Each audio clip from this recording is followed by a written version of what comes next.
Hello everyone, कैसे आप सब लोग। उम्मीद है कि आप सब लोग अच्छे होंगे। तो हमारे पीजीटी कॉमर्स की जो है आंसर की रिलीज हो चुकी है। आंसर की रिलीज होने के बाद हमने नोटिस किया कि डीएसएसबी ने हमेशा की तरह वही वही हमारे आंसर तो दिए नहीं आंसर की में, लेकिन फिर भी हम कट ऑफ का जायजा ले सकते हैं। हमारा जो कॉमर्स वाला ग्रुप है टेलीग्राम पे, उस पे हमने रिव्यूज वगैरह डाले थे कि क्या आपका अप्रोक्सीमेट स्कोर कार्ड रहने वाला है। तो सबसे पहले बात करते हैं पीजीटी कॉमर्स के बारे में कि हमारा जो पोस्ट कोड है वो 810/23 था। राइट। इसके बाद जो हमारी मेन चीज थी कि भाई हमारी अटेंडेंस, क्योंकि कट ऑफ निकालने के लिए अटेंडेंस सबसे ज्यादा जरूरी होती है। हमारा जो एग्जाम कंडक्ट किया गया था 28-29 को किया गया था। इसके बाद हमने नोटिस किया कि भाई हमारे जो टोटल नंबर ऑफ कैंडिडेट थे अपियर होने वाले, वो 10,977 कैंडिडेट थे, जिसमें से 3,856 कैंडिडेट ने ही एग्जाम दिया, यानी वो अपियर हुए। अप्रोक्सीमेट अगर बात करें तो 35% टोटल हमारी परसेंटेज थी जो है कैंडिडेट्स की अपियर होने की एग्जाम में। अब बात करते हैं हमारे अटेंडेंस के बाद हमारी जो सीट है। सबसे पहले हम बात करेंगे डायरेक्टरेट ऑफ एजुकेशन यानी डीओई में मेल की, फीमेल की, और फिर एनडीएमसी की बात करेंगे।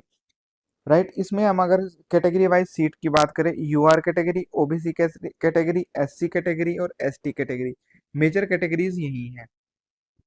तो मेल की यहाँ पर 4 सीट थी और एससी की 1 सीट थी, बाकी ओबीसी और एसटी की कोई सीट थी ही नहीं। फीमेल में हमारी 4 सीट जनरल कैटेगरी से थी, 1 सीट हमारी एसटी कैटेगरी से थी, बाकी दोनों कैटेगरी में कोई सीट नहीं थी। एनडीएमसी में बात करें तो 2 जनरल की सीट थी, 2 ओबीसी की थी, 1 एससी की थी और 1 एसटी की सीट थी। सबसे ज्यादा एनडीएमसी में ही हमारी सीट थी। अब बात करते हैं सीट के अकॉर्डिंग हमारी कट ऑफ की, कट ऑफ जो अप्रोक्सीमेट आइडिया दिया है कैंडिडेट ने कि मेरा इस रेंज में स्कोर बन रहा है। एग्जैक्टली स्कोर कार्ड तो 300 में से कोई दे नहीं पाएगा, तो इसके लिए हमें पूरा पेपर एक बार से एक्सप्लेन करना पड़ेगा कि पहले जो हमारा पेपर 1 कंडक्ट किया गया था, इसके जो जनरल सेक्शन के पांचों पार्ट थे उसके बारे में हम डिस्कस करते हैं। सबसे पहले जो हमारा पार्ट ओपन हुआ था वो था रीजनिंग। रीजनिंग के बाद हमारा हुआ था जीके, फिर मैथ्स, फिर इंग्लिश और फिर हिंदी।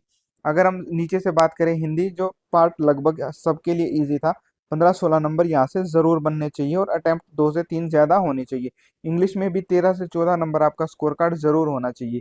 मैथ की बात करें तो कुछ कॉमर्स वाले स्टूडेंट का मैथ थोड़ा सा बेटर रहता है, लेकिन यहाँ भी आपको 12-13 स्कोर होना ही चाहिए था। जीएस में हम मान सकते हैं कि 7-8 क्वेश्चन ही लोग ठीक कर पा रहे थे ऑन एन एवरेज, लेकिन रीजनिंग में 16 से 17 क्वेश्चन डुएबल थे। यानी कि ये तो सेक्शन बहुत आपको बहुत अच्छे से करने थे। लेकिन इसमें होता क्या है कि कुछ कैंडिडेट्स का पेपर 1 में कुछ पार्ट ज्यादा अच्छा होता है और कुछ पार्ट मीडियम और कुछ पार्ट एवरेज होता है। जैसे कि बात करें तो किसी का अगर रीजनिंग अच्छा है और जीएस अच्छा है तो हो सकता है उसका मैथ और इंग्लिश अच्छा ना हो, राइट, और हिंदी अच्छा हो। तो ऐसे ही सिमिलरली किसी रीजनिंग तो लगभग सबका अच्छा होता है और हिंदी, उस किसी का जीएस अच्छा ना हो के मैथ अच्छा हो जाए और इंग्लिश अच्छा हो जाए।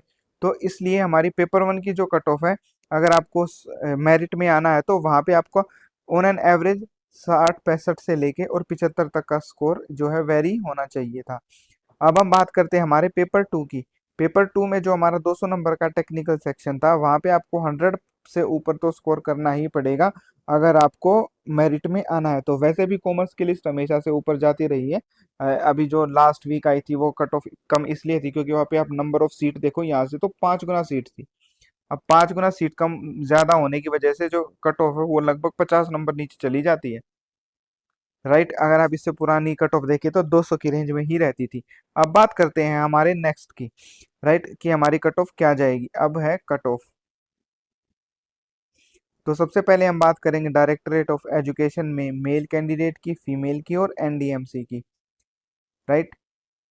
यूआर category, OBC category, SC category, ST category, ये 4 कैटेगरी के बारे में बात करेंगे।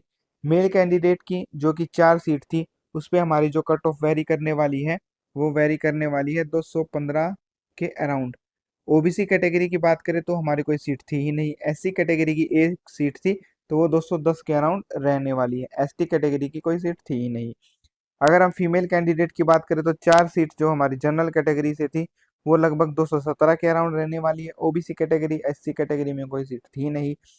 अगर हम एसटी कैटेगरी की बात करें तो वो भी 210 के अराउंड रहने वाली है। एनडीएमसी में बात करें यूआर कैटेगरी की 218, ओबीसी कैटेगरी की बात करें तो 212, एससी कैटेगरी की बात करें तो वो 208, और एसटी कैटेगरी की बात करें तो एक ही सीट थी, वो 210। राइट।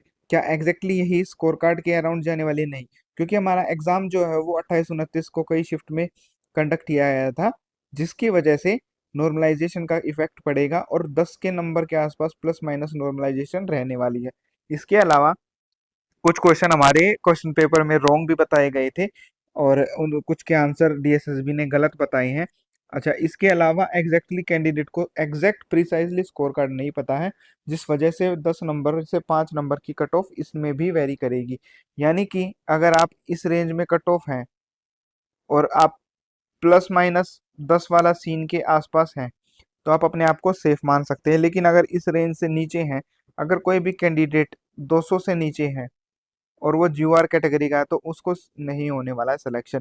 लेकिन अगर आप किसी कैटेगरी से हैं और इस 200 की रेंज के आसपास है, यानी 190 से 195 के आसपास, और आपका जो स्कोर कार्ड है नॉर्मलाइजेशन के बाद बिल्कुल उम्मीद है कि वो 10 से 15 बिल्कुल बढ़ सकता है, तो वो लोग आप कैटेगरी में अभी हैं।